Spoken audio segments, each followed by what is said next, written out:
because out of all the Disney properties that people seem to love the most, it was Pocahontas. Clearly we needed a sequel to that. Truth be told, I don't know what's more shocking. The fact that they actually made a sequel to this film that was so historically inaccurate and the majority of audiences didn't like, and even many said was the beginning of the downfall of hand-drawn Disney animation? Or the fact that, I can't believe I'm saying this, I actually enjoyed this one a little bit more than the original. But if you know what I think of the original, that's not saying much. It's still not good. In fact, there are scenes that are downright cringe-worthy to sit through. But again, as I'm finding out with some of these Disney sequels, there was a legitimate talent going in that I have to admire on some levels. Sorta. The film opens up as stupid as you think a movie called Pocahontas 2 would open up. John Smith is apparently killed by the villain from the last film, Ratcliffe. Somehow, through some very confusing exposition, especially for a kid's film, this means that the white man can go and invade Pocahontas' tribe. But one man named John Rolfe, played by Billy Zane, believes this is unfair. So he pleads with the king to talk to the chief and see if they can work out something between the two. The chief is resistant though, especially seeing how the settlers on their land are not always the best. Just wait until what happens in the future. But Pocahontas, his daughter, offers to go in his place. Rolfe begrudgingly agrees, but thinks there's still some way to turn this into something positive, even if he's not getting the chief himself. Pocahontas is thus introduced to a new world and finds out that if she's gonna make any progress, she has to adapt. Thus, she learns their etiquette, their way of doing things, and of course, puts on a pretty dress that they can market to all the Disney princess lines. Let's see, where is it? There she is! It's borderline a My Fair Lady story, but keeps just interesting enough that it doesn't become too cliched. And she does a good job winning the people over, showing that they're not all just savages and that they can in fact be very intelligent and very peaceful.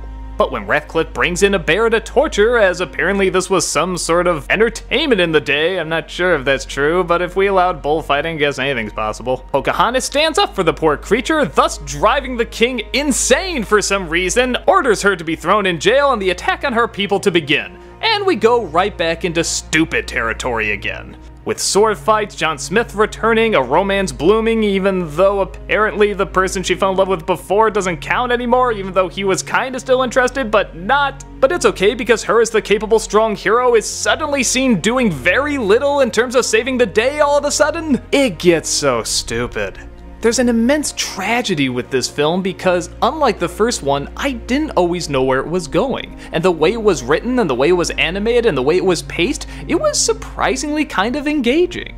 With the first film, I knew every second, every line, every character, what was going to happen. It was so predictable. You knew the exact message, plot, when things were gonna happen. It was just ridiculous. The only thing it really had going for it was a good color scheme and some nice music. Here, the color scheme and music aren't quite as good, obviously with the budget cut, but there is still a lot of artistic merit. Not only is some of the scenery really nice, and by God, I forgot what a good singer the voice actress of Pocahontas is, but I felt the expressions in this were much stronger than the last one.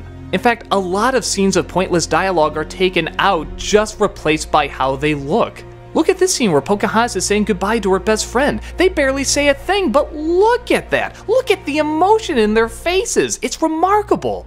There's another great scene where she first sees the king and she freezes. They never explain why, they never talk about it, but you just feel the moment. And it's a quiet scene. There's not a lot of in-your-face music. It can actually be very subtle. There's a real conflict between how much of Pocahontas' culture does she give up to adapt and how much does she hold on to. What does she sacrifice for the greater good? That's 10 times more interesting than what we got in the last film, where you knew from begin to end what was gonna happen. I really hated how at the end of the last film she didn't go to the new world, she just stayed with her people, and I thought, why? Why are you closing those possibilities? Why are you just keeping things separate? But in this one, you do see the lands explored. You see how she reacts to things, and it's interesting, and it's charming, and the romance is nice, and this little side character that's following her around trying to protect her, he's cool. I like how all the people don't know how to accept her, but they don't immediately shun her. They're just curious, they're unsure, and I don't know, it just felt more relatable. It felt more interesting. Which is both surprising, but also a shame that it started off so terrible and it ends so terrible. I've never seen a movie where the middle was the best part. Again, for what these people had to make and what could have so easily been a phoned-in project, I really felt they were trying. It just didn't work. Whether it be because of notes from Disney, or they just made the wrong choices, or they didn't think the thing all the way through.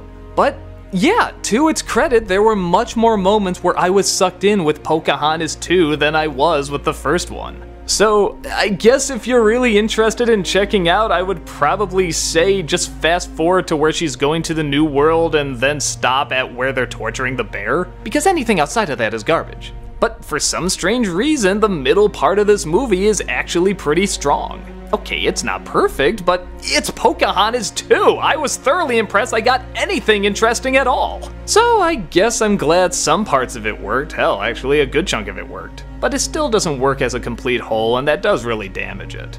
The bad scenes aren't just bad, they're embarrassingly bad.